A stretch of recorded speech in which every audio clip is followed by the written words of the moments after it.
ఆయనకు తెలుసు, నా పోరాట పటిమ ఆయనకు తెలుసు, నా క్రమశిక్షణ ఆయనకు దానికి తెలుసు.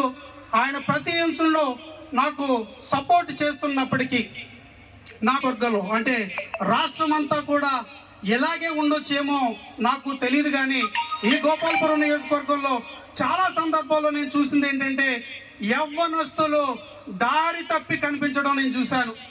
ఒక లక్ష్యం లేదు, ఒక దిశానిర్దేశం లేదు, ఒక క్రమశిక్షణ లేదు, జీవితం పట్ల సాధించాలనే తపన లేదు. ఈ మధ్య కాలంలో ఒకరు నన్ను అడిగారు, రాజా గారిని పిలిచారంట కదా, ఏమైనా ప్రత్యేకత ఉందా అని అడిగారు. చెబుతా.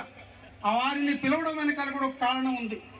ఈ మధ్య కాలంలో వాదాలగుంట గ్రామానికి చెందించిన ఒక ఇద్దరు యువకులు, వయసు సుమారు 17 సంవత్సరాలు, మంచి యవ్వన దశలో ఉన్నారు.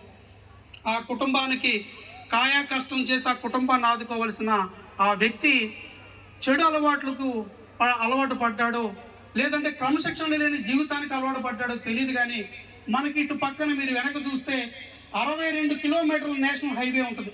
గోపాలపురం నియోజకవర్గం 62